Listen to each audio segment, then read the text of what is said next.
ఒక కలెక్టర్ ఒక గిరిజన ప్రాంతంలోకి వెళ్ళాడు, ట్రైబల్ ఏరియాస్.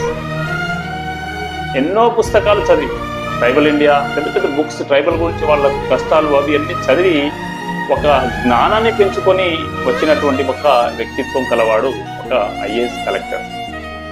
అంటే ఆ జ్ఞానంతో వచ్చినటువంటి వ్యక్తి ఏదైతే ఆ సిచ్యువేషన్ ఎప్పుడైతే చూస్తాడో, అంటే వాళ్ళు పడుతున్నటువంటి కష్టాలను కావచ్చు, వాళ్ళు పడేటువంటి బాధలు కావచ్చు, వాళ్ళ పేదరికం, వాళ్ళ యొక్క అమాయకత్వం, ఇవన్నీ చూసిన తర్వాత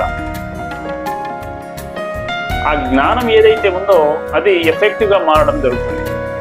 వాళ్ళపైన కరుణ చూపించడమో, లేకపోతే సింపతి చూపించడమో, ఎంపతి చూపించడం, ఇలాంటి సిచ్యువేషన్ని ఆయన అక్కడ ఖచ్చితంగా రియాక్ట్ అనేది జరుగుతుంది. దాన్ని మనం యాక్షన్లోకి తీసుకురావడం అంటే ఎఫెక్టివ్ డొమైన్ అనేది అక్కడ పనిచేసి యాక్షన్లోకి తీసుకొస్తుంది. అంటే అక్కడ ఉన్నటువంటి సిచ్యువేషన్లో ఏవైతే ఉన్నాయో ఆ కాగ్నిటివ్, ఆ సంజ్ఞ, అదే సైన్ లాంగ్వేజ్, అంటే సైన్స్, అంటే నేను చూడగానే వచ్చేటువంటి జ్ఞానం ఏదైతే ఉందో అది మైండ్ ఆలోచించిన తర్వాత దానికి ఫీల్ అయ్యి ఎమోషనల్గా మారేటువంటి ఆ డొమైన్ ఏంటి అంటే ఎఫెక్టివ్ డొమైన్గా మారిన తర్వాత ఎమోషనల్ ఫీలింగ్ని మనం బయటకు ఎక్స్ప్రెస్ చేసేది, యాక్షన్లోకి తీసుకొచ్చేది, దాన్ని మనం బిహేవియర్ అంటున్నాం. ఇలా ఈ 3 టైప్స్ ఆఫ్ బిహేవియర్ అనేది మనకు ఒక ఆఫీసర్లో ఉండాల్సినటువంటి అవసరం. యాక్షన్లోకి తీసుకొచ్చిన తర్వాత బిహేవియర్లో ఏం చేంజెస్ వస్తాయి అంటే వాళ్ళ యొక్క బాధల్ని, వాళ్ళ యొక్క కష్టాలని తీర్చేటువంటి ఒక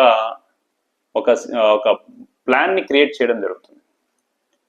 ఒక స్కీమ్ని ప్రొవైడ్ చేస్తే బాగుంటుంది అని గవర్నమెంట్కి సలహా ఇవ్వడం జరుగుతుంది, గవర్నమెంట్కి ఇన్స్ట్రక్షన్స్ ఇవ్వడం జరుగుతుంది. దానివల్ల వాళ్ళ యొక్క పేదల్లో ఉన్నటువంటి భావజాలాలు కావచ్చు, వాళ్ళ యొక్క అవసరాలు, వాళ్ళ యొక్క పేదరికం, వాళ్ళకు ఉన్నటువంటి కష్టాలు అనేటువంటి తొలగేటువంటి అవకాశం ఉంటుంది.